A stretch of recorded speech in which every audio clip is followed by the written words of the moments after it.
with. And then we'll transition into community service throughout the day and evening. And that's what we were able to see the other night. We had ESL classes going on in there and adult basic education and HISEP.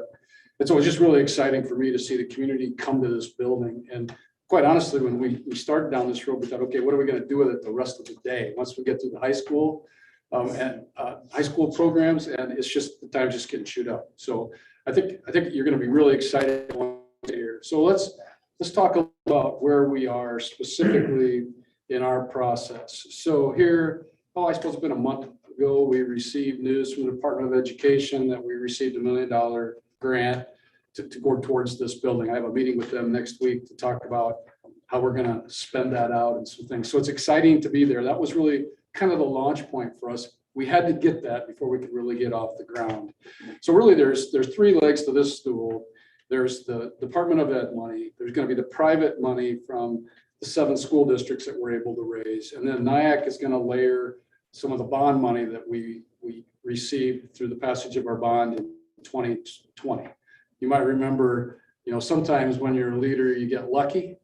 And we had a vote on March 3rd, 2020 for a bond issue. And when did the pandemic roll out? About March 10th, right? So, who knows a month later what the results of that might have been. But, we're ready to turn over the top and complete this. And, cut right to the chase. We think sometime this summer we'll break ground and we'll start this process moving forward. In the meantime, we're going to be working through the 7 communities to try to raise some funds to support this. And I used to sit as chair, so I understand the challenges that you all have.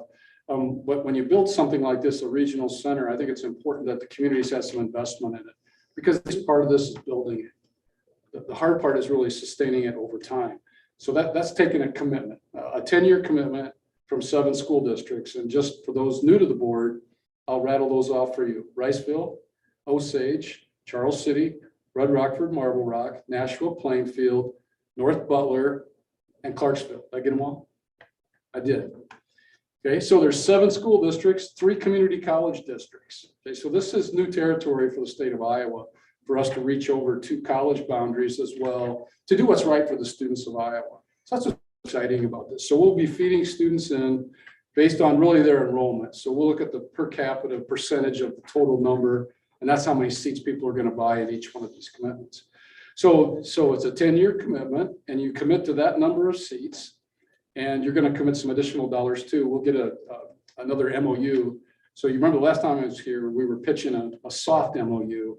Well, now it's commitment time.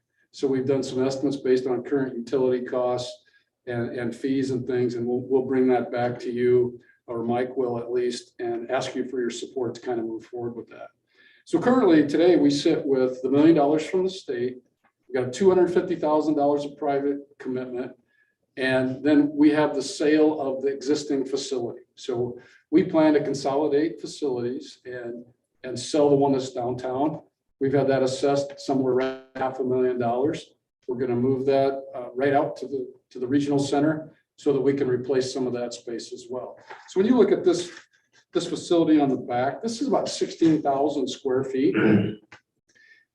And we're going to have to add some additional space to this. In fact, we had some brief conversations with the architect today about starting to get something on paper. We're going to have some additional classroom space to help with that transition from downtown out, because the regular continuing ed folks and the community ed will need some additional space to what we built in Forest City. And we'll probably do the same thing we did here. We built this with the idea in mind that if we ever needed to add on to it, we could. Okay, so that's where we're at with the fundraising. I have a few more calls scheduled, and we'll keep you posted, and those will become a little more public as we get down that road. But we'd like to raise between $1 million and $2 million here in town. So that's what we're up to. So if you have an extra $1 million sitting around and you like your name on the side of that building, I'm the guy you call, and we can make that happen. All right. So all joking aside, we are looking for some sponsorship to put on the outside of the building. If you'll turn to the back of the flyer, I just want to show the programming that we have put in place in Forest City. And I want to tell you how we arrived at this. And do we have it right? I'm not sure. But what we did when we started to talk about what this programming might look like is we went to the Iowa Workforce Development jobs numbers, and we identified where the most jobs were open in the region. And these are the 4 areas. So construction, advanced manufacturing, IT, and healthcare. We know there's jobs in all of those, and we know there's good jobs in all of those areas. So this is the that we put together, and I'll tell you a little bit about that. Well, what we wanted to do is try to build a program that a student could complete in 1 year at the high school, transition to NIAC, and complete this certificate or degree in 1 year. Okay? The nice part about it is if they do that, their tuition will be completely covered by the Future Ready Iowa Scholarship, and they'll be in the workforce a year ahead of their peers. Okay, so trying to meet those workforce needs, trying to make this as affordable as we possibly can for citizens, and we can move on. And really create that pipeline to the college as well. Right now, there's just a tremendous amount of pressure on everyone just to fill workforce jobs. And my perspective, being a little older than some of our folks at the table tonight, I remember these when my classmates went to work at Fund in Iowa Falls, Iowa. And those guys were making $25 an hour in 1979, 1980. We came back for our class reunion 5 years later, their jobs were gone and they had no skills. So we want to make sure that what we do puts certificates in people's hands all along this continuum. So there's certificates built into each one of these programs. So even if a student would stop out after 1 year, after high school and go into the workforce, they'd have some nationally recognized credentials. So we're trying to build a plan that gives people skills that are recognized not only in Charles City, but anywhere they might go down the road. So really thinking about a long-term plan for people, not just get them in a job as quick as we can. Okay, so that's really where we're at in terms of programming, discussing this a little bit. We're not sure we've got it. I'll tell you in Forest City, our healthcare is full. Our advanced manufacturing has nice enrollment. We struggled a little bit to get people in the IT and the construction programs. Okay, the difference in this program, though, I think, is we're going to be able to get something up and running so people can see what's going on there. Forest City, we were a little bit behind on the construction schedule, and we just really weren't able to get kids in to see what this facility was going to look like. And now we're bringing them in to show them what this is going to look like for next year and what those opportunities are going to be. The healthcare room is as nice as anything I have. You walk in there, it's a beautiful space. And easy to sell that to people because it looks just like a hospital. We've got beds in there, classroom space. Construction's going to be out in your community doing projects. Our kids this fall have actually helped with the home project. They're about to go to Winnebago Industries, one of our partners in this project, and they're going to go in and remodel office space and conference room space for Winnebago. So they'll be inside in the winter, which isn't a bad idea on a day like this. So that's really what we're up to. We've partnered with NGT. They're a technology company out of Buffalo Center, and they're working with us to provide apprenticeship and work experience for students in the IT program. And construction, we're working with Kingland Construction, and we have an instructor that's been building homes for Garner Hayfield's Ventura schools for many years. So in a perfect world, someday we'll be building homes here in town. And we'll be able to sell those and keep turning those over. So ultimately, that's the goal. Right now, we've got kind of a small group, so we're trying to find work appropriate to the crew we have.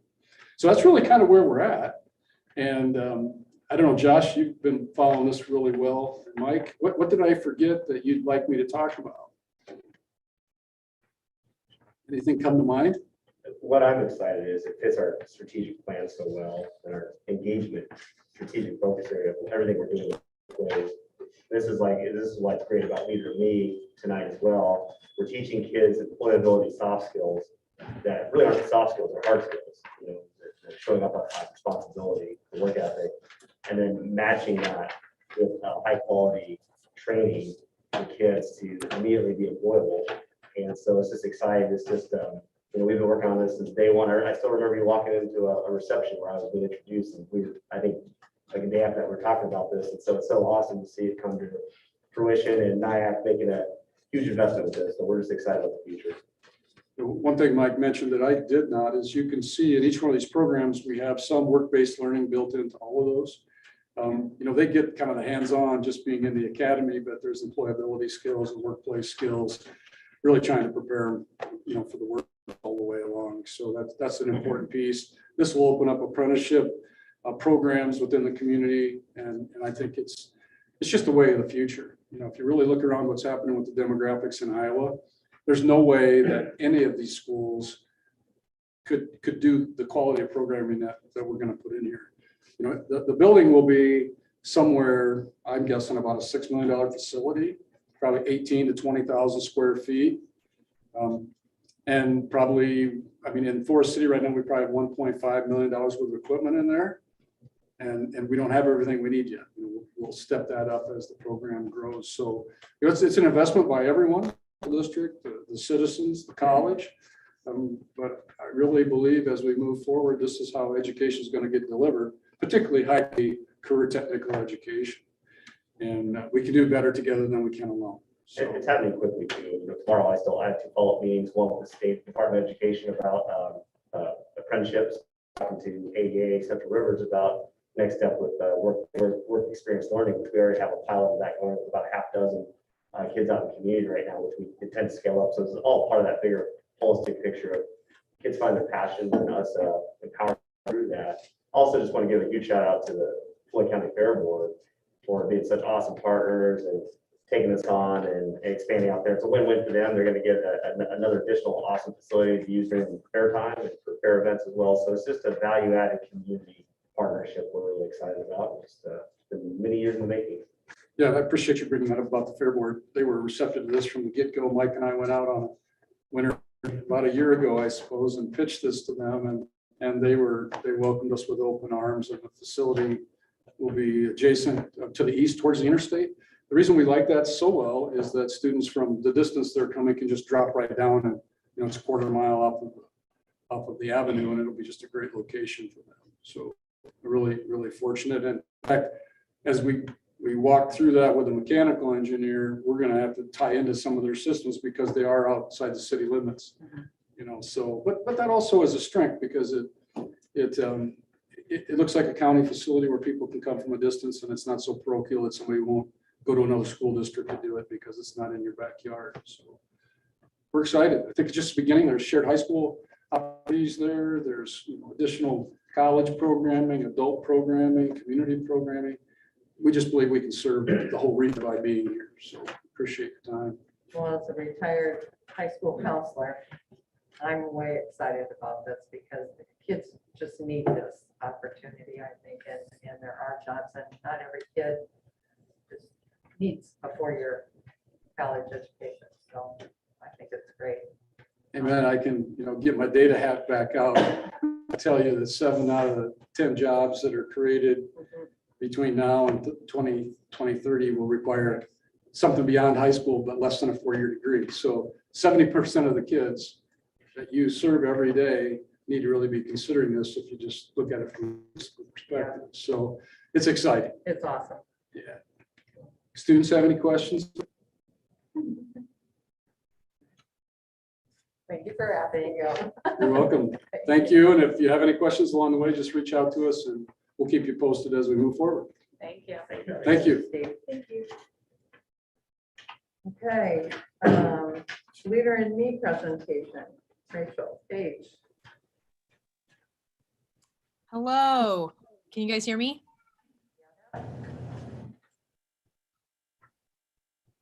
Hello? Here. Okay, can you guys see my presentation or do I need to share my screen?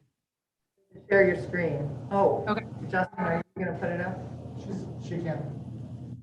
Okay.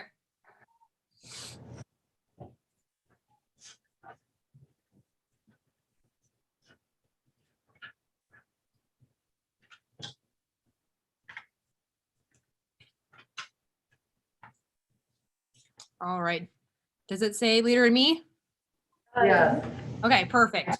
All right, thanks for working with me while I'm at home. But so I am presenting on Leader in Me, and this is an amazing program. I had a little experience with it when I was in college, and I'm really glad that I now work in a school that is fully implementing it. So the whole purpose of Leader in Me is to create life-ready learners and leaders.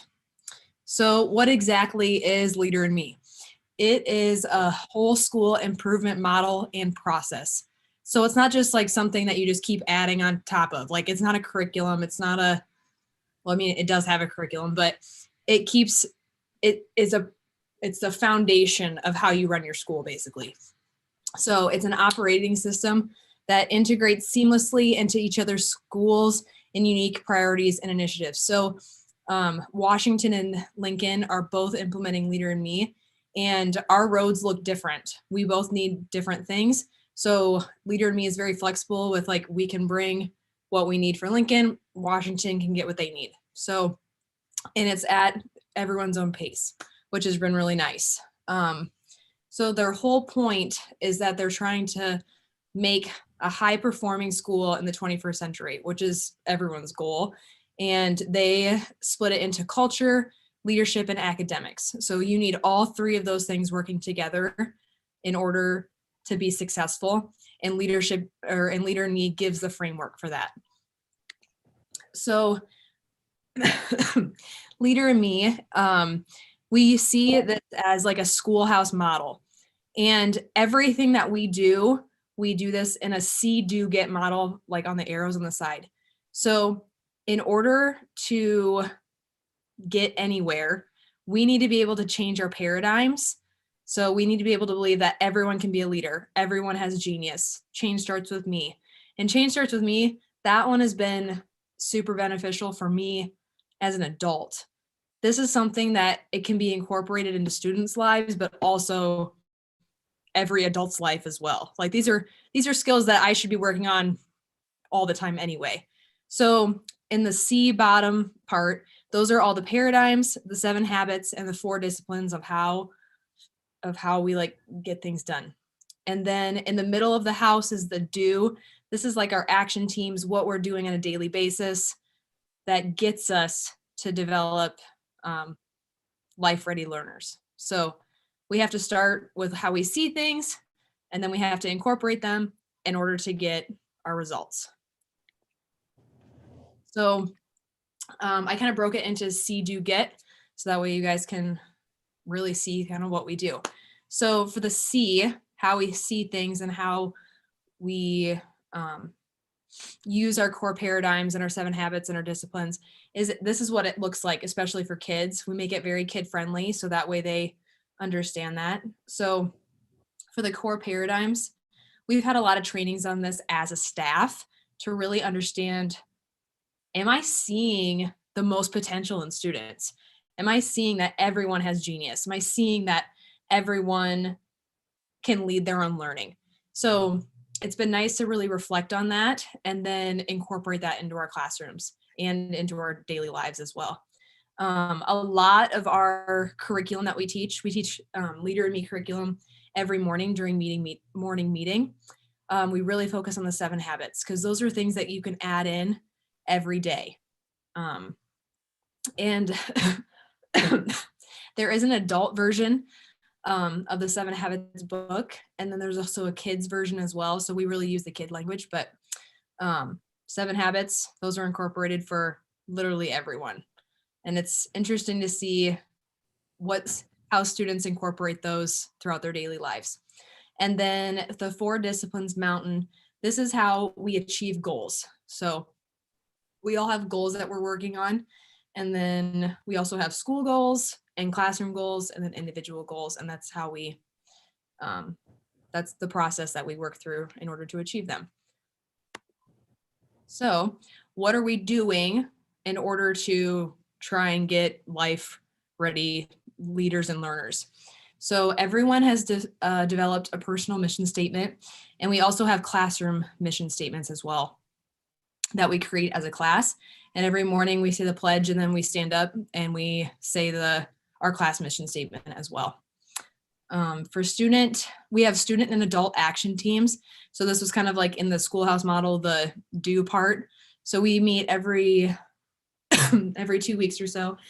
And our goal is to get 50% of students incorporated in those action teams. And we have quite a bit already. So that's been awesome because students are really excited about being leaders outside of the classroom and in their school.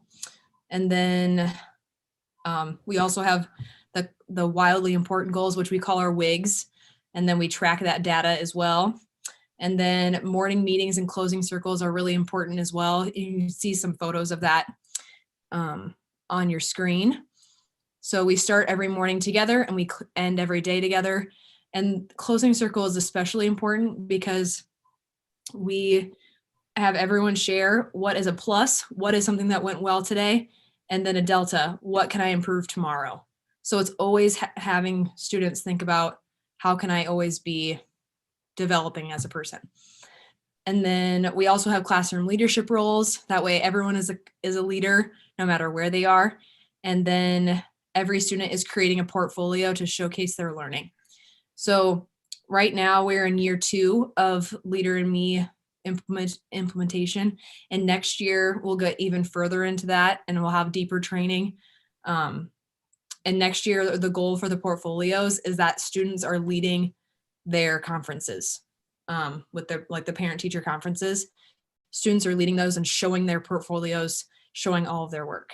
So more exciting things to come. We're really excited about what we've been doing so far. You can definitely tell the students are loving being leaders. So a little bit into our action teams. So these are all the action teams that we have for adults.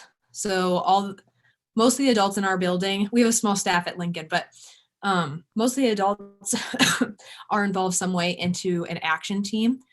I am in charge of the Teach Students to Lead action team. So I'm kind of in charge of portfolios and making sure that the curriculum is like up to date and making sure that everything kind of aligns and it's easy for teachers to incorporate.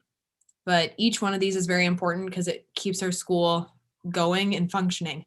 So before this, we didn't really have a lot of like action, like I don't know how to describe it, but we didn't have a lot of like, this is your action team, this is what you're doing. Leader in Me gave a very like framework, very easy framework for us to like use, and this is your job, this is what you're going to do, and you can go ahead and start that. So the adult action teams has been very nice because we can get a lot of stuff done that way. And then we started the student action teams as well. So right now we currently have 6 student action teams.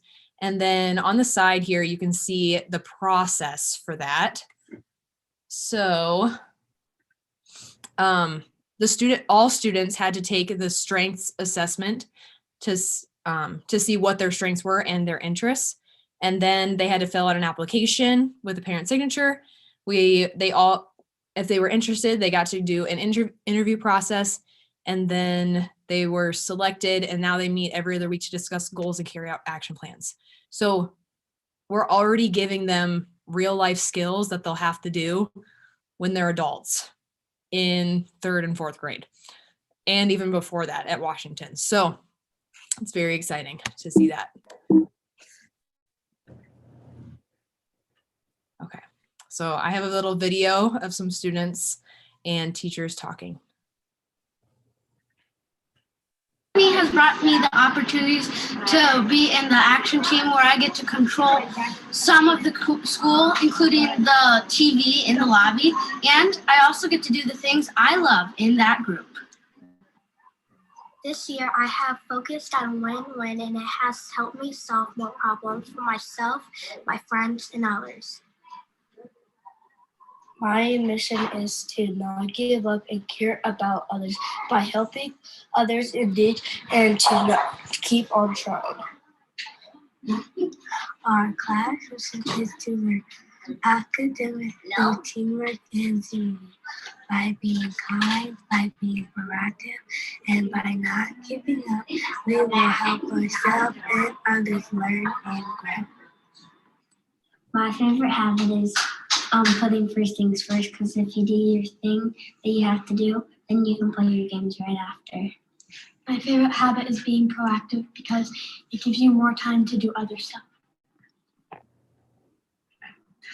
I think how Leader in Me has changed my classroom. Oh my gosh, it's made a huge impact, because especially in third grade, we have kids that come in over from Washington, and so it's a new building. They're really nervous, they're unsure about everything, and one thing that we've really worked on in my classroom is that mission statement and focusing around synergizing, and really making that a part of our mission statement has been a huge growth. I've seen a lot of growth in our kids. In fact, I was just telling one of my students when she came in at the beginning of the year, didn't really ever talk to us, and now it's like, oh my gosh, she shares with us all the time. So I think with the 7 habits, we've really been able to see the potential in ourselves and really apply it in classrooms and around the building as well. Me has brought me the opportunities. Here we go. So this brings us to our get. So what are we seeing now that we've implemented Leader in Me for 2 years? We are seeing more compassionate, competent problem solvers. We're seeing confidence in students, and then they're able to build trust with others, and this gives them the skills to do that. We're also seeing leaders in the classroom, school, and at home. Students thrive on leadership. Like, they love being able to be a part of something bigger. So that's been really exciting. And then we've also seen a sense of belonging and value in students that we didn't see before. So we encourage you to come visit one of the elementary schools to see Leader in Me in action. So thank you for listening. Do you guys have any questions? I got a few, if that's okay. Well, you said this has been going on for two years? Yes. Yep. It's going on for 2 years. So it's a 3-step process or a 3-year process. I don't really know what it was like before because I started teaching last year at Charles City. That was my first year in Charles City. So then I've only known Leader in Me, but at Charles City. So yeah, it's been exciting. This is, you know who Stephen Covey is or was? Yep. And this is his life's work. Started back in, I guess it did his graduate degree in 1976, but I think his first book came out in 89, if I remember right. Yep. So yeah, so Right. sorry. So we follow that book, and then there's Stephen Covey, Franklin Covey. There's a lot of different Coveys that have created different materials that we use. So yeah, we definitely, everything's kind of based off the 7 habits of highly effective kids. So that's kind of the basis for the student school version, but then there's also the adult versions as well. There's no doubt he was a motivational speaker, motivational person. That's what he did. That's what the book was about. That's how he created a mini empire that has been very successful. So one of the questions I had is what was going on at the school at the time that this was thought needed to help something? And I guess you're not going to be the one to answer that. No, I cannot answer that. I can tell you the impact that I've seen, but I can't really speak based on prior years. Rachel, do you care if Diane Sandy answers that question? She's here. That is perfectly fine. You take it away, Diane. Here, on the mic. So prior to Leader in Me, we were doing PBIS, so the positive behavior system. And because Washington started out, that was going to be their signature school. Can you just tell me what does that stand for again? PBIS, positive behavioral Interventions. Yeah. So do most schools use some kind of a program? Yes. Yeah. Yeah. What's the IS stand for? Intervention and supports. And Supports. That's more of like the token base. Think of it as like a Right. token based system. And that came because prior to that, we had the cornerstones of character. So we seem to evolve. And so we've evolved to Leader in Me, which takes some of the PBIS components and combines it with the Leader in Me components to try and get the best of both worlds. And you still use some of the positive behavior. We don't use like the token system, Right. but we use some of the different lessons that focus on like circle of control and some of those different things, the breathing activities, the calming activities for kids to help them be able What's to that? manage their own emotions. What are you referring to there? So like one of the techniques is a figure 8. And so you, What is the need for that?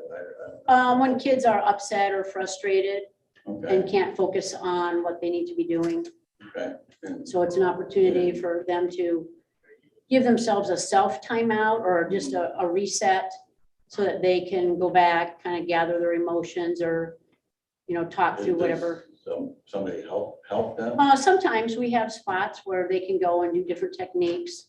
Mhm. Sometimes an adult, but some kids you just need a break. Maybe your table mate was tapping on the table and you just needed a break. And so you can go and you can reset. And so teaching them, a lot of techniques to help manage, be good leaders and help manage their own emotions and some of those things. Is that part of this or is that part of? That's part any of the these? PBIS, but it's kind of been incorporated. Mhm. Something that you recognize, like this works. Right. Kids like it, they feel they can Yeah. choose something that works for them. So then you just, at the time that something happened, you didn't like this cornerstone, because I kind of remember sort of when the kids were here, that was plastered. I was gonna say, I think that's walls. probably when your kids Yeah, were here. yeah. Yeah. And then, so this other thing came into being at some point in time, this positive behavioral intervention system. And that wasn't quite necessarily doing what. I think things have just evolved. And so this was implemented to do more. Leadership. To wasn't do it? more leadership, so to put more ownership on kids and not having them be totally, dependent on adults and having them Sure, take sure. more control I of. mean, I can't remember those grades, but maybe I can remember some of the older kids. But this kind of stuff has been done in schools to some degree in the past, I guess, just because teachers knew that worked. But, all right, so it gives you some way to improve the environment where the Right. kids. And everybody's on the same page. And I think that's the thing with all of the teachers, we're all on the same page. I'm not doing this in my classroom and someone else is doing this and someone else is doing that. So, everybody's on the same page, the same expectations and getting the same instruction. Were there any other programs looked at? I don't know. how many It started at outside- Washington, so I'm not sure. We looked at a variety. So the big piece that this also addresses is 21st century skills, which is a state core standard. Right. So it goes back to employability skills. And we looked at a variety of different things, did site visits all many different places. We looked at leadership, we looked at some STEM pieces as well, which is technology engineering pieces. Realized a lot of that was being addressed in other places. PBIS evolved because PBIS can be at times at its worst more about control, where Leader in Me is more about empowerment. PBIS can be reactive, like you do this is what happens, where Leader in Me is more teaching, some of these coping skills. And a big piece has been a big push by a lot of our corporate partners. I can speak of the Cedar Valley. It's a champion by the Chamber of Commerce and John Deere and CBE Corporation, because what they're saying is there are people coming in for interviews, have the content, but don't have the soft skills. They're failing interviews because of things like that that's being addressed here. Public speaking confidence, things like those. Showing up on time. What's that? Showing up on time. Yeah, and Coming back so, after your interview. yeah, so these are some of the things that Leader in Me specifically addresses, and again, has been something that's been really a good partnership with our corporate partners. What is the way, how does it help teach the academic classes, or does it? How does it help So teach I can lead with that. So with the academic piece, it creates like a framework of what skills do we need to know, and then how are we going to get there.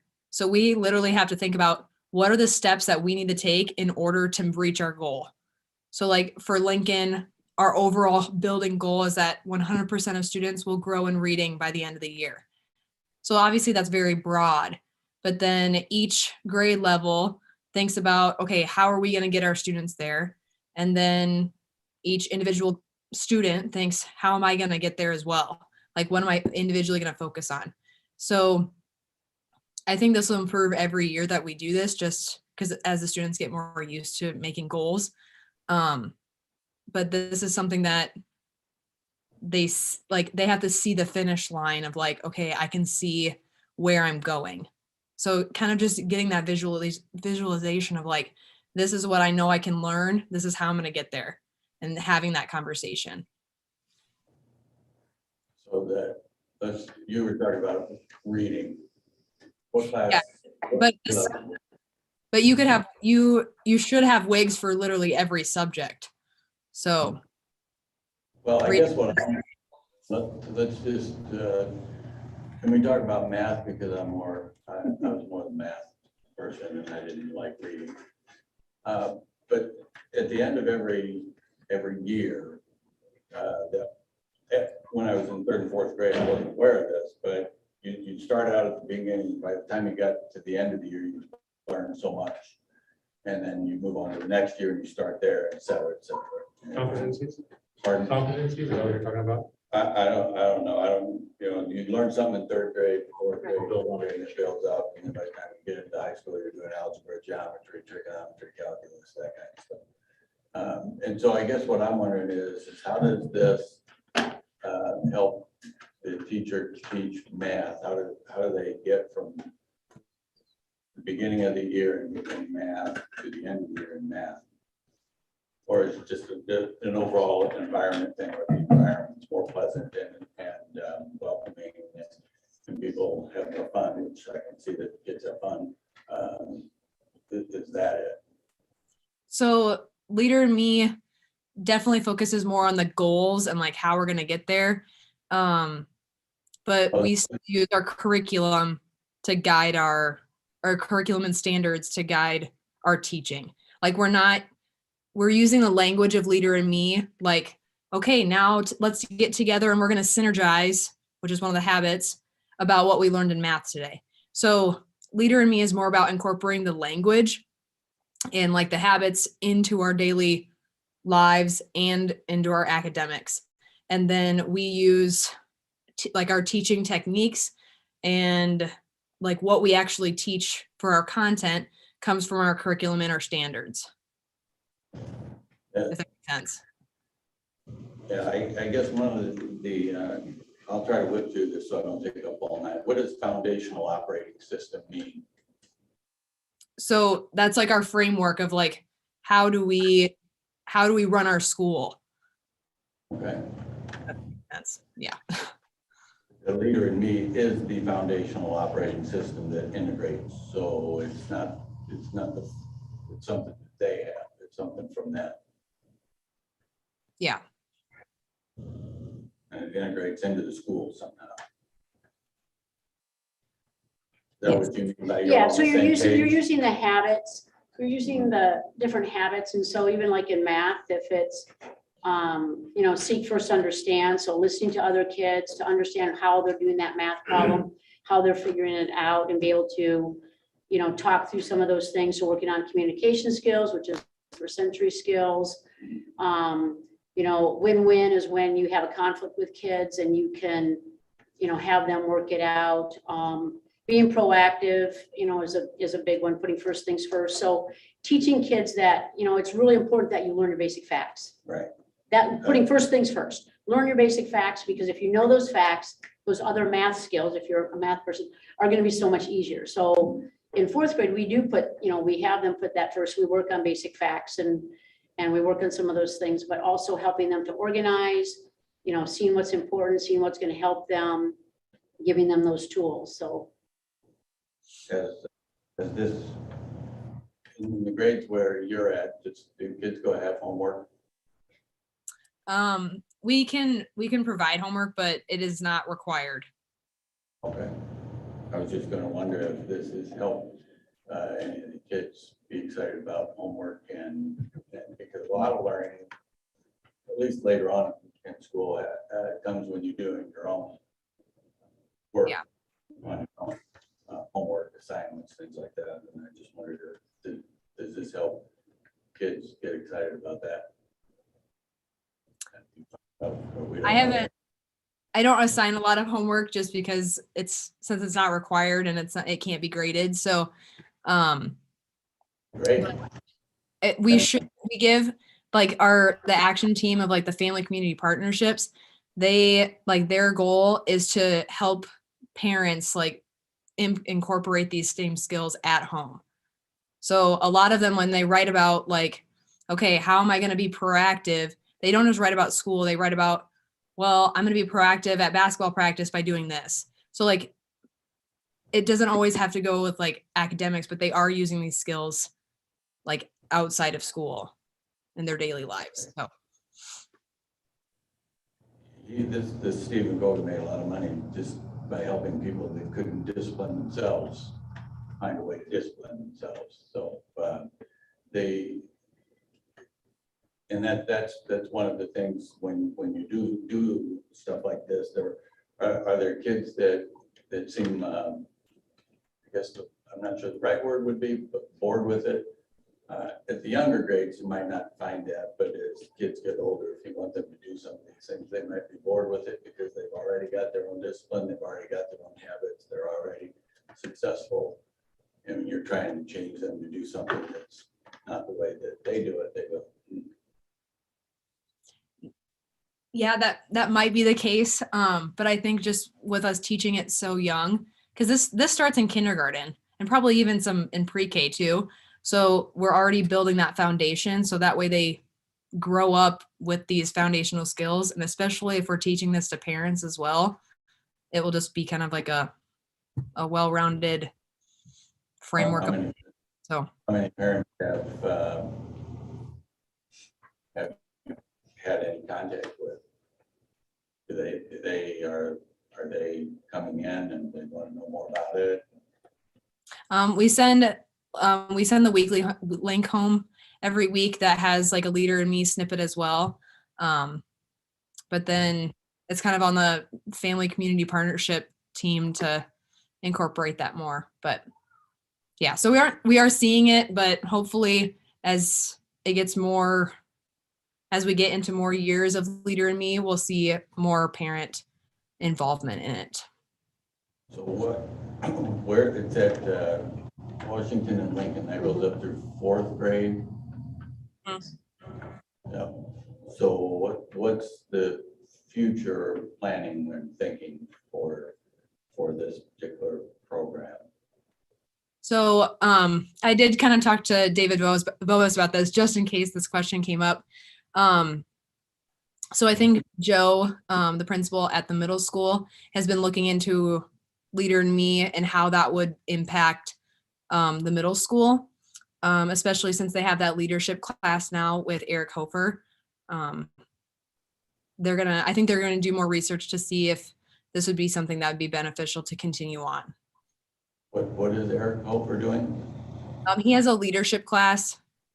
I don't know all the details, but I just know that he, so like every student in the middle school will get his leadership class at some point.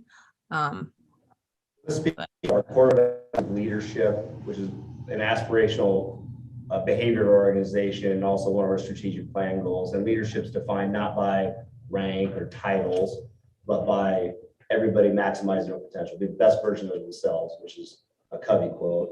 Covey's research is grounded in a meta-analysis of over 800 years of research. So yes, I would not disagree that he's made some money, but also can't disagree that it has some value in what we do. It's less about Leader in Me as a program and more about leadership as we're going to do whatever it takes, whether it's a different program, Leader in Me or something else, on teach our kids how to be highly effective leaders, because that was what we were hearing from our stakeholders, from our parents, from our business, over 100 business owners in this community over the last 4 years. They're saying it wasn't math, it wasn't reading I was hearing about, it was about these skills. I need people to show up on time. I need people to speak confidently. I watched Leader in Me. I watched kindergartners. I watched a kindergarten in Waterloo one time address a room of 1,000 people at UNI and publicly speak. It's because of the skills that are being taught as leaders.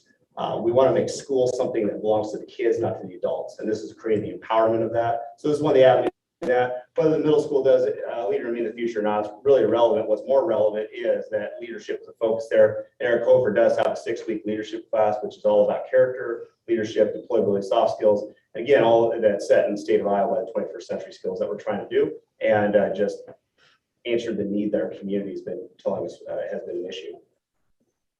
I'd like to suggest that we do the shadowing again. I shadowed Diane before COVID, and it was very impressive to watch 4th graders in the math class. Well, we've suggested that. I guess we can start. Yeah, it's worked very well. Yeah, we can start doing that. I, for one, am going to wait for you. Thanks. Do you guys have any comments on leadership? Yeah. Go ahead, talk.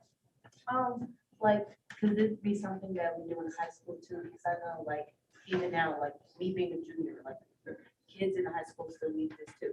Because like a big thing for us in school is like say math, like algebra, most of us won't use. We just don't use the basics like multiplication, subtraction, division, you know, in addition. That's it. But well, a lot of us talk about that now. Like we do real world like things like how to finance or like how to publicly speak. We don't use that a lot. So I feel like this would be something really good and beneficial for high school. And I know that that's been looked at too. Well, I'll speak to the fact that we have 3 student board members speak to our focus on leadership, and that our primary customers are being addressed with this. An example I always use was if you're familiar with Appleton Parkersburg football, it's very famous for faith family football is what Ed Thomas taught. And then, you know, I love about leadership is we operationalize what I see in great football teams, and great sports teams that have great culture. If you look at Seattle Seahawks, and they're known for a really exemplary culture built on leadership. And so that's what we're cultivating with. So yeah, Cindy, you're going to say something. Yeah, and so kind of going off of what she said, when we were in elementary school, middle school, we grew up with the core character. And I kind of see as we've gotten older that that kind of stuff isn't really, I wouldn't say like thrown at us, but it's not really still indicated in school. Kind of like it just disappeared for us. Thank you, Rachel. Yes, thank you. Thank you. Thank you, Diane, for jumping in. That's what you get for coming. Good job. Look for us in your classroom sometime. Sounds great. Anytime.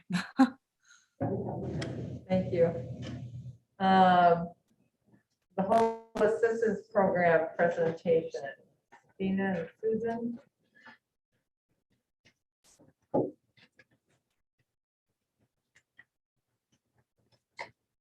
Hello. Hello. I'm Stina Schmidt. I've been in homeschool assistance program for, this is my 6th year. And then this year I also took on the kindergarten through 5th grade innovative campus as well. So I started the year teaching 6 students, 2nd grade, 5th grade, and high school online. And then now I have 4. So tomorrow with the late start, I will be able to continue on regular time and everything. Still having classes as normal. But since they're at home, and I'll just be working from home as well to continue that on. And then I also work for the homeschool assistance program, and we have been doing a lot of innovative things through that as well. And we'll go to the second slide. Yep, that's us.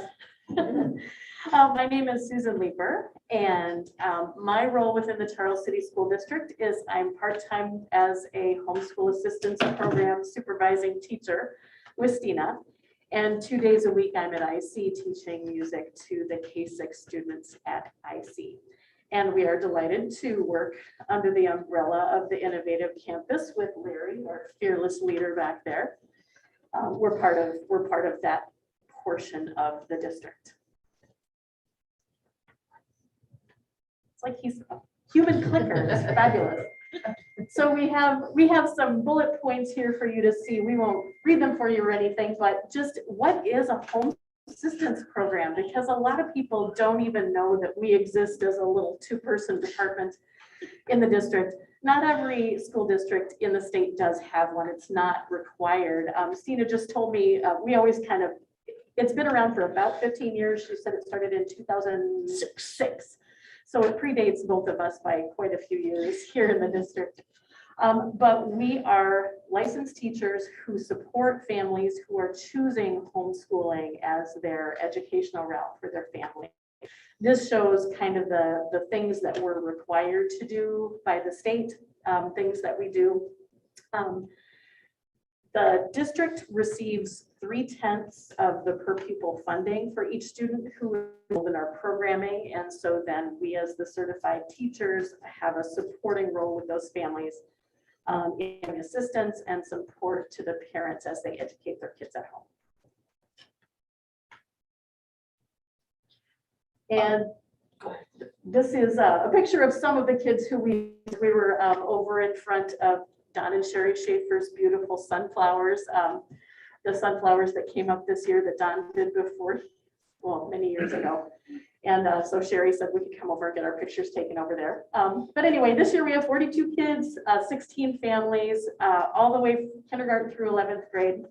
We do have families who open enroll from other districts, Nashua, Plainfield, Clarksville, Osage. Is that it?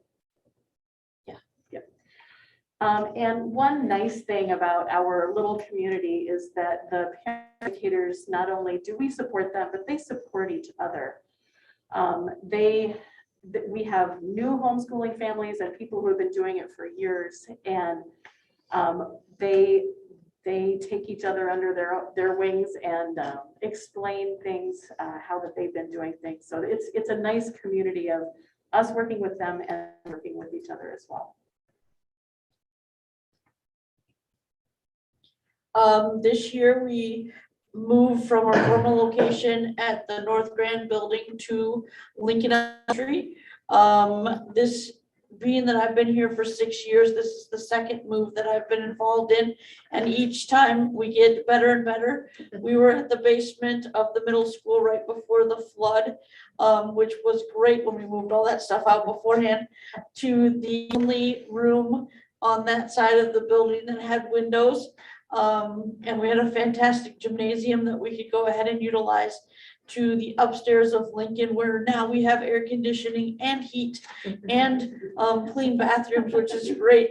And it's a great space to, meet and have our activities. This is some other ones from the North Grand building, where we're taking advantage of innovative technology and some board games. I think this is code, right? Hour of Code. Oh yeah, Hour of Code. This is our new space. It is was also a computer lab over at Lincoln. It has since been filled up with all of our curriculum library and lots of tables for us to work at. I think you got another one there. So this is our fall festival that we had. We had about 20 kids in there. Mm-hmm. Yep, it's a great new space. We're enjoying it a lot, and everybody at Lincoln has been very welcoming. Okay, go on to the next one. So other things that we do. So here are some things that we do. A picture of one of our field trips that we did.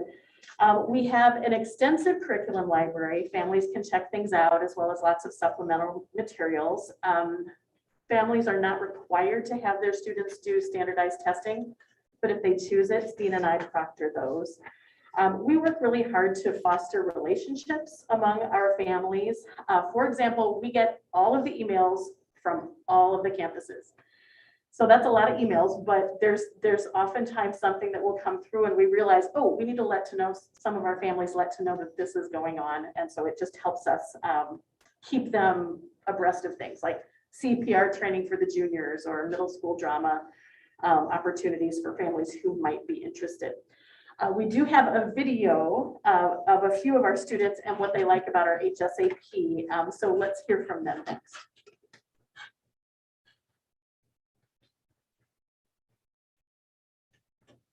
I like coming to most school assistance programs because of the arts and crafts. I like coming to the homeschool assistance program for activities because the activities here are really fun and I like to. I like the homeschool program because I like to paint and we can paint and color. I really like coming to homeschool. I like about the homeschool program that the teachers are super nice and that we can just be part of the school. And they love the new playground at Lincoln. Yes. Love it. So far this year, we've visited New Day Dairy, Pizza Ranch. We've learned how to play tennis from Brian Parrott. And we also have gone swimming with the YMCA. And next week, we will also be doing a service project for the homeless. And then do we have to do any other service project yet? The thing for the nursing homes. Oh, and then we also made holiday decorations at their table spots for the nursing home for Christmas, so. I had a mom talk to me the other day. She has, they're new to the Charles City community, and they're homeschooling their kids right now. They have a third grader, a second grader, a kindergartner, and one more at home. And she told me, well, I sent this to Mike. I'll just read what I sent to Mike and to Larry after I talked to this mom. They moved to town during the pandemic and homeschooled last year in the transition, but they found out about our HSAP and joined this year. Their kids were in public school in Omaha before moving here and are very open to public school, but have also enjoyed homeschooling. As they consider what they want to do for the kids next year, we've been discussing different possibilities. She said to me that she's just been bowled over by the wonderful options that she's experienced here in Charles City. She said that not only does she feel like folks in the district don't turn their noses at her because she homeschools, but support them, and we offer many wonderful options. Just wanted to pass along the nice compliment. And with Innovative Campus, or my second part of my job, some of the students have actually taken advantage of the homeschool assistance activities as well. And they really appreciate the fact that we can be open and honest about the different activities, including them when they feel so far removed from everything else. So we would love to come back in the spring and tell you more about what we've done this year.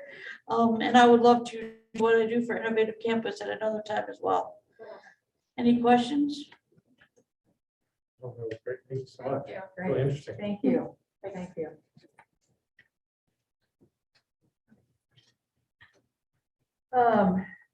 Evan, the equipment insurance plan. Yeah, so I presented on this at the last board meeting, and after reading the board table, I decided to go forth and prosper and come to you guys with a proposal. So I worked with Graham, who's online here, and he can cover me if I miss anything as well.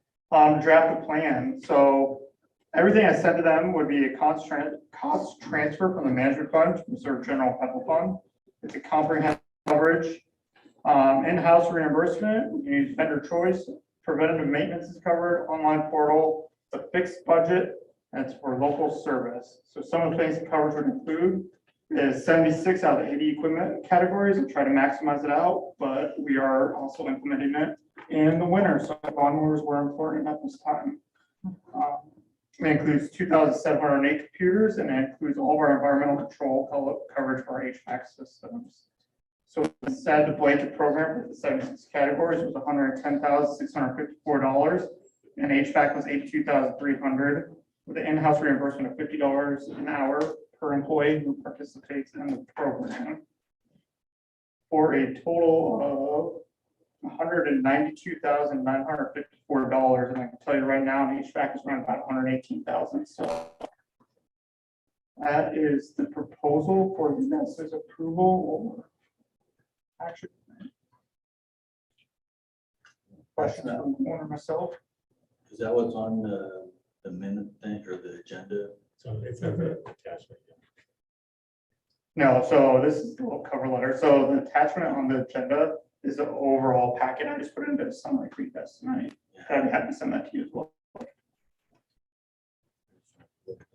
So what is the cost of the insurance? So go to page, are you on that link? 92,000. 954, Go to page 7. I got it. which is 16, just over 16,000 a month. That's ours, right? $192,954. Yeah.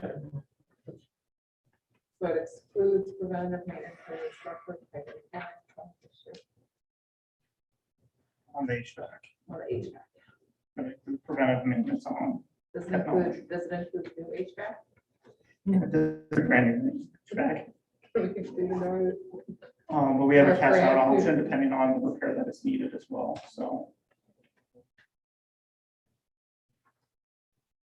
Do we have, like when they say vendor of choice, do we have vendors that we know use this service? Yeah, so we currently have over like 597 vendors currently logged with our accounts payable. So we use those vendors now, so. They're all like one big group vendor. Yep. That would be problematic if we got it and then it's like, you have to use this random amount of. No deductibles or management fees. Is there a penalty if we don't want it after a year? No, so we just won't renew after a year. One advantage of that we put into this plan is if we don't use over 50% of our per diem rate, we can get 50% reimbursed at that. So say we get the end of it and we're only at $90,000 in reimbursements, we can ask for that other 90,000 back. If we cross 50%, even if we can 152, and that's why I was comfortable with going with the bigger amount proposed, so we can get 90,000 back. For the rest of the fiscal year, so it's June 30. So since we're implementing in February, it goes February to February. So it's calendar. So they're gonna prorate it for us on a monthly basis, but they're gonna go on the calendar year based off when we establish it. What is it that you estimate the financial benefit to us? $192,000 saved in the general fund that can go back to our primary customers for teaching and learning. So So it's money saved or money redistributed? Redistributed. Essentially, then it's gonna be redistributed. So I'll take 192,000 out of the management fund and I'll submit 192,000 in reimbursement. That'll go back to the general fund. So take money out of the less restrictive fund. No, more So let's take money out of the more restrictive fund and move it to the less restrictive fund that we use and think for more. Correct. For kids. Good way to put it. The management fund can only be used for insurance and early retirement and a couple other little ones in it. So It's kind of like a reconfiguration exactly. from one Yeah. silo to the other. I'm aware that other schools, I guess specifically Iowa schools, use this. Correct. There's like 197 schools right now, right, Noel? Yeah, can you guys hear me? Yeah. Yeah, good dialogue. I'm hearing a little bit, but yeah, over half the schools in Iowa participate in this program today. We've been managing this program, state of Iowa, for over 20 years. And how did you hear about it? No one. No, I ran into him at Asbo International and the conference I went to. And him at a conference and started talking about it, but he also partners with our EMC insurance property program. So he gave me a call when I started and just started telling me about this program. Like, this sounds too good to be true. So I spent lots of research. So other people might, other districts might not know about it because they haven't heard about it. Because no one's not like actively calling every district in Iowa. I mean, that's his call. But you didn't get the full help. You haven't heard it. So a little more backstory to it, Josh can attest to this. We had talked about this with Terry O'Brien a couple years ago. We did, our previous finance director, she had a lot of questions, a lot of concerns, about it, and we were addressing those. And I know if Josh was still present at that time, we had talked through it. And actually, we're getting to the point where I think Terry was on board with it, but then COVID hit and just kind of got, put on the back burner because it did seem like there's multiple different options for this, but it's also options for this for technology, for natural gas. But realized that this would be the most the most healthy one to do, and most fiscally responsible one. But again, what it is a redisbursement of the categorical funds. At the end of the day, it protects the bottom line, which is teaching and learning of their kids, because that's all the materials in the classroom and the staffing to staff those classrooms. And when we have to pay for an air conditioning unit out of general fund, that's less we have towards our children. I think knowing that there's been history to these conversations, not something Evan just found high in the sky and was like, this sounds like a neat thing. You've done your research. I'll make a motion to approve Director of Finance Martin to proceed with securing the equipment insurance plan as. One second. Been moved and seconded to approve Director of Finance Martin proceed with securing equipment insurance plan as proposed. Any other discussion? Yeah, so I think there's just one thing I want to make sure everyone understands. So we have been talking about this for a long time, and I think we didn't have somebody like Nolan who could help explain the program really clearly and thoroughly, because it was more kind of us talking around it. But I think it's really beneficial to have somebody who really understands the program and can help us walk us through, make sure that we're doing everything in the right way, and then kind of help explain the benefits. So I think it's a great thing that you have them engaged to help us. Anything else? Okay, all those in favor say aye. Aye. Opposed, same sign. Approved. 5-0. Thanks, Nolan. Thank you. You're welcome. I'll see you soon.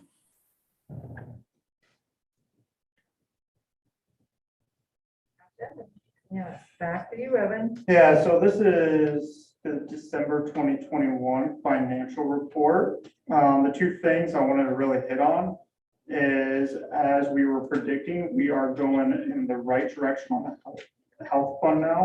We saw about an increase of 50,000. So now that the deductibles have restarted, we're getting our money back, which is a bonus.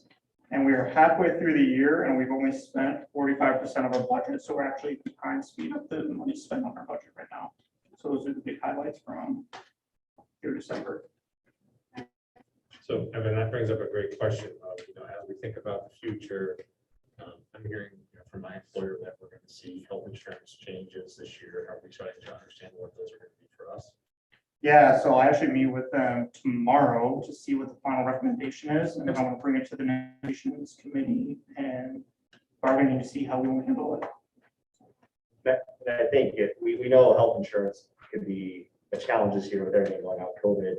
Also, I'm really proud of the negotiations team did the hard, heavy lift last year of making some plan design changes. So, and hearing some of our initial numbers coming from the health insurance consultants we use, hopefully some optimistic things that we can do, because we had the increases had been astronomical previously. They made the plan design changes last year with the interest-based bargaining group, and so hopefully, like we said, seeing the deductible help out and trend the health fund the right way.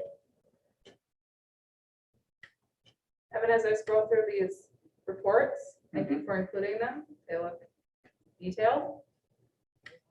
I could go through them with a fine-tooth comb. I'll make a motion to accept the December 2021 financial reports as presented. Second. Been seconded to accept the December 2021 financial reports as presented. Any discussion? All those in favor say aye. Aye. Same sign. You're approved 5-0. Evan, stay on task, keep doing what you're doing. Okay. North Grand Building. Jerry, Water on the point. You're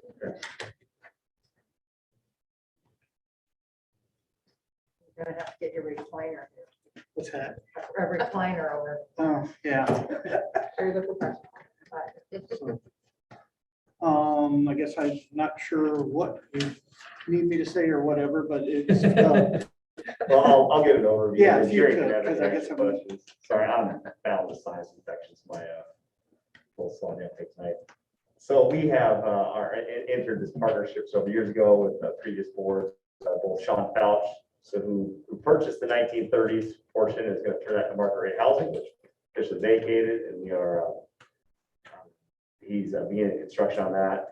1970s portion, we worked out an agreement with the Learning Center to renovate portions of that to become the new child care center because they're at capacity. And happy to report they have over $1.5 million fundraised through 2 state grants and local fundraising. So their plan is they've been working on designs and different things for quite a while now to get that up and running. And our kind of long-term goal is we were doing this as an initial lease with them, and then hopefully down the road, our plan is, at some point they'd be willing to purchase the 1970 property because our end in mind is eventually to get out of there, but completely off of the North Grand facility. However, there's some risk with that, so we decided to enter into this lease agreement partnership, which has been beneficial to both. They are responsible for TLC on the 1970 portions for any renovations of the childcare within the actual physical building. We, as the school district, as the landlord, will be responsible for anything that we consider the envelope of the building, which could be the physical walls, the touch pointing outside, the roofing, the HVAC, and also utilities. So 3 things that we were bound by our agreements that have been approved was we have to put a 3-hour firewall between the 1930 section and 1970 portion where it'll be a condominium line, which will delineate the 2 different properties where we own the 1970 portion, where Sean Fauch owns the 1930s. We have a 50-50 agreement in the purchase agreement with them to fund half of that wall.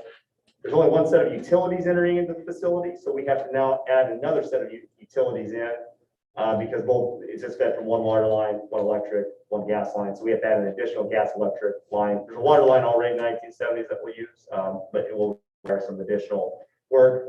The entire facility is heated with 1 boiler, very, very old boiler, the 1930s section.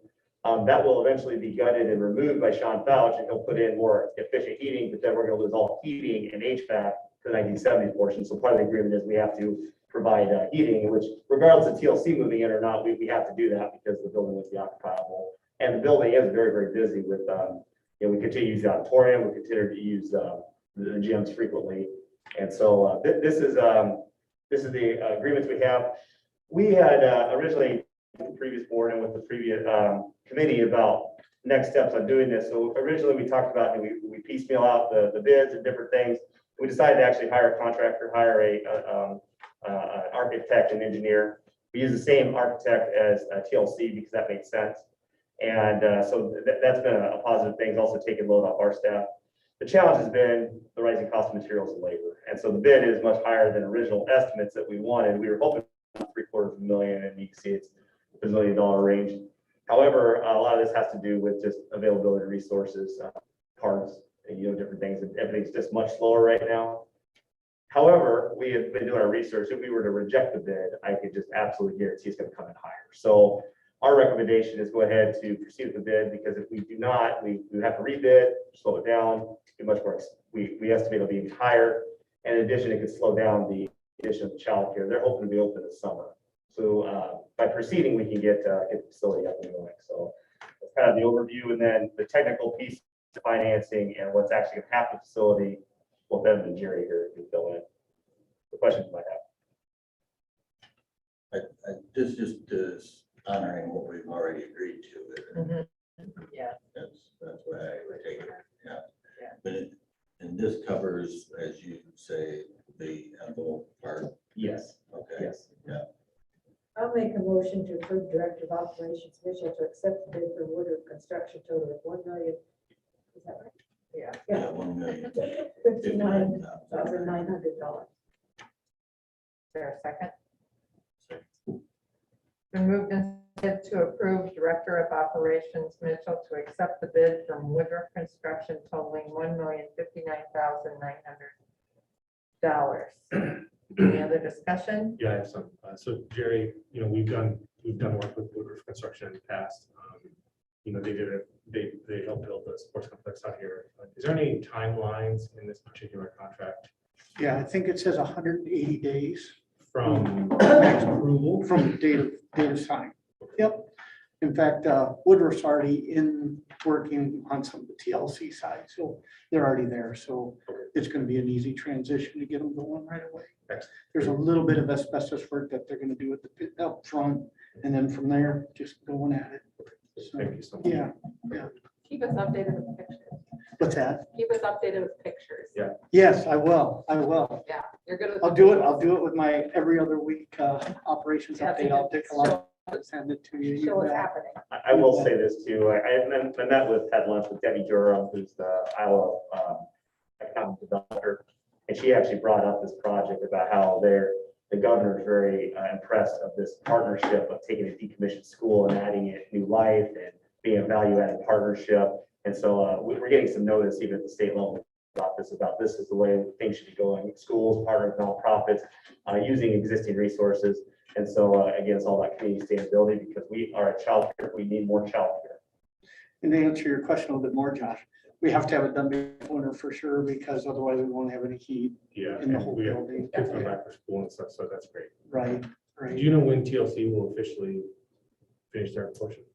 They're hoping to be June, July. Yeah, they talked about June, that May or June. Yeah. So. Oh, good question. Thank you.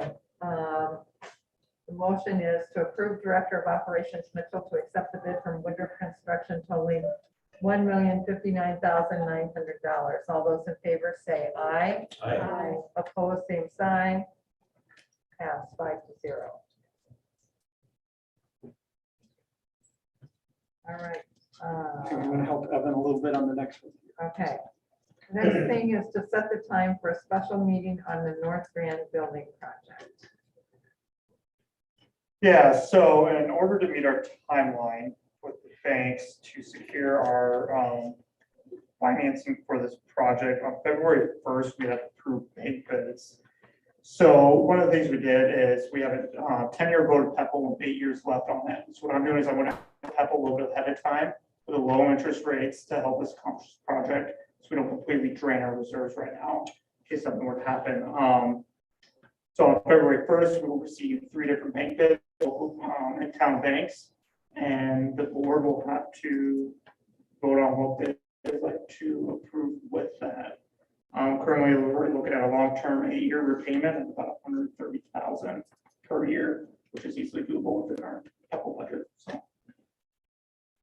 And to give a little context to this as well, previously the board, when we approved the strategic plan over a year ago, had actually budgeted $150,000 a year for 5 years towards the North Grand project.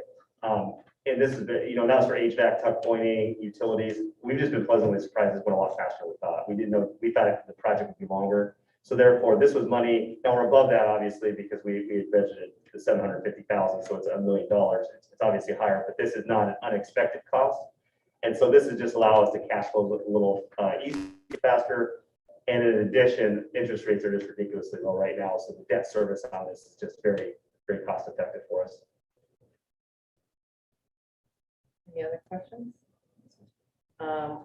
What would be a good time on February 1st? What day of the week is that? Tuesday. What? Can we say same time, 6:15? Or is it like a morning? Do we need This it? can be like a 5-minute Zoom meeting or in person. I mean, I'll post it for the central services office. Matt Gillespie. Okay, yeah, for the 31st too, the night before. We can't, we probably won't have. Must be February 1st is the close of bids. Okay. So Can it be on the Monday? No, can't. It's gotta be February 1st. What has to be February 1st? What's a good, I mean, I'd make a motion for 5:30, 5:30? unless you want to do an early morning. Is that too late? Any specific reason? That's up to you. What's that? Any reason why factors? That's really an opportunity to get out of work for those of us who are still working. And those who are traveling, making sure they can pass their grandkids off to somebody for 10 minutes. I don't know if I'll be able to if I'm still at my son's place because I may not get Wi-Fi, but I'll be back at my hotel probably. Okay, so 6 Central Time? But that's really Central. 6 Central Time? Yeah, so we can, that's fine, 6 o'clock, Okay. fine too, yeah. 6 o'clock, okay, that would be 5 o'clock where you're gonna be, right? I'm in Texas for you. Yeah. 11:07. We'll be right at dinner time. Oh, yeah. I always do that. Okay, is that okay? And we'll Can we do, say 6:15? and we'll do central services, so if they want to show up in person, we'll have an on-person site as well. Do we want to do 6:50 because that's the time we're used to? Yeah. Okay. I could abstain these 15 minutes to. Okay, so I'd make a motion to set the special meeting at 6:15 PM on February 1st, 2022, Central Standard Time. Central Standard Time. I second the 6:15 Central Standard Time. Okay, it's been moved and seconded to set the special meeting for 6:15 Central Standard Time on February 1st, 2022 to discuss the North Grand Building project. All those in favor say aye. Aye. Opposed, same sign. Passes 5-0. Thanks, Jerry. Thank you, Jerry. Calendar, public hearing. So we have to set the calendar public hearing. So to fill the board, we do a 2-year calendar. So that means every 2 years, we bring in a very diverse stakeholder group of people to help us develop a calendar with parents, with teachers, with IC teachers. It's impacted by calendar with board members, different people on board. One of the issues that we always do is just work out all the conflicting things and work out athletics, speech, performing arts. And so we do that heavy lift. Usually it takes, I think it took 4 or 5 meetings last time. So then in the intervening year, we just have a really quick 30-minute meeting, just getting no-brainer things that we need to fix. Anything that's bigger will be fixed the year after, because that defeats the purpose if we were to reopen all the debate on it. So the only changes we made this year were we unified the start time because we got some feedback from our community. I talked to Josh Matt about not having the high school and the elementary start at different times. Yeah, So that was a big point. Yep, so there, what we heard was when you start the high school before the elementary, it messes up childcare because high school kids watch elementary kids. So we fixed that, we unified now K through 8 conference night, and pretty much otherwise everything else is the same. We'd like to get this set as soon as possible because we hear feedback from the community all the time. We'd really like to know so they can start planning vacations now. So we have to set the public hearing and then you approve the calendar after consideration of the next meeting. So I'd make a motion to set the date time for public hearing on proposed 2022-23 calendar revisions for Monday, February 14th at 2022. Sorry, my computer just moved. I lost it. 1 second. At 6:15 p.m. in the high school library. Been moved and seconded to set the date and time for the public hearing on the proposed 2022-23 calendar revisions for Monday, February 14th, 2022 at 6:15 p.m. in the high school library. Any other discussion? Seeing none, all those in favor say aye. Aye. Opposed, same sign. Pass 5-0. Okay. The next item is phone system director of technology, April Hansen. So we've been looking at putting a new phone system in for a couple of years now, working on this, and April's been working on this extensively. The current phone system we have no longer has software updates that support it. So it's really kind of could be a scary thing that if the phone system were to go down, we don't really have a lot of ways to fix it. Obviously, it's still working fine. But she's been working on this for quite a while, so she has a recommendation now that we can do the upgrade on our phone system across our schools. It has a lot of extra perks on it as well, call forwarding, cell phones and whatnot, and different things.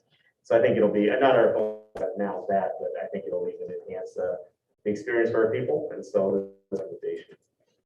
And it's cost, Pardon? it's gonna be cost neutral. So this new system.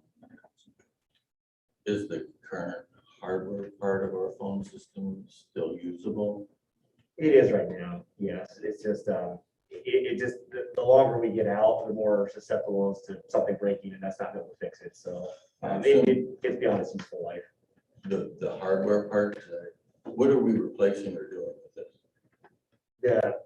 So my understanding is the entire phone system is backed up with some older actual hardware here. I don't know. I'm not really a tech guy. I don't get the specifics of it, but just the way April had adjusted with me is just we had a lot. Is it new? It's not an upgrade. No, it's not an upgrade. This would be new. It's new. Yes, That's yes. Yeah. We're not able to upgrade the current system. That's the problem. Well, that's what I didn't want it. Yeah, absolutely. We couldn't even do it if we wanted to. So this is we're having to start from scratch. But again, we're putting a new system that's cost neutral in what we're already doing. That's like that. I'd make a motion to approve the Director of Technology, April Hansen, to proceed with accepting the bid totaling annual services of $26,731.80 from Zoom for our cloud phone service services and licensing, and a one-time equipment and installation charge of $47,920 from Cloud Warriors. Okay, it's been moved and seconded to approve the Director of Technology Hanson to proceed with accepting the bid totaling annual services of $26,731.80 from Zoom for our cloud phone services and licensing, and a one-time equipment and installation of $47,920 from Cloud Warriors. Any other discussion? All those in favor say aye. Aye. Opposed, same sign. 5-0. Okay, consideration of the consent agenda. Can I have a motion? I'll make a motion to approve the consent agenda items as listed below. Second. All those in favor? Aye. Opposed, same sign.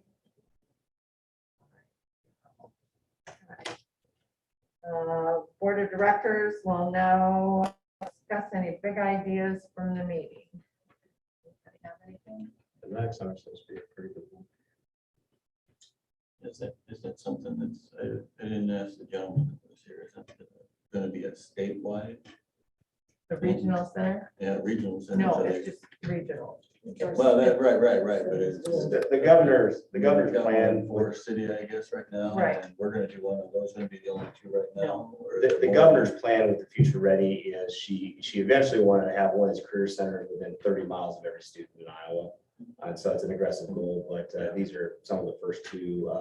One of the career center is another one that's been open. It's multi-partnership. There's one down by Grundy Center through Hawkeye as well. But these are two of the first big ones, really taking on we're only the third million grant that the governor's office is giving out. So the first one's Forest City, the second one's Waterloo, and we got the third one. Big idea. Yeah, it is a big idea. Most It's of us exciting. probably all remember the time frame when we were beat over the head, everybody has to go to college. Right. Yeah, for 4 years. Same on, Or maybe recognizing you can start with this and then go to a four-year school. Yeah. or go to Niner and have a trade. I talk to a lot of people every day, they're very good living in a trade. And they're old, unfortunately, and they don't know who's going to. That Take is their place. true. Take their True. place. You know, I don't work forever. I know. So you're doing some career counseling. Day to day is not. Well, You get your young students and they kind of say. Oh, Yeah. with that, yeah. I know, just the thing for you. Very safe. I'm also excited to get this whole project with TLC. They're off the road and on the road, you know, so that they can get settled in there. I think the theme is partner when you can and make smart partnerships. That's right. Okay, anything else? Meeting's adjourned at 7:56.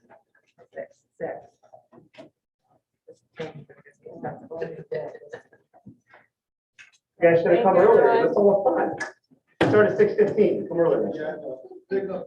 I will see you guys Thursday at 8 o'clock at the Nyack Center, 8 o'clock in the morning. And you just send me this. Oh, this way. The retreat. Yeah. You're not coming? When's it go to? Probably 2:30. I get And then there's some else. There's lunch. You can look at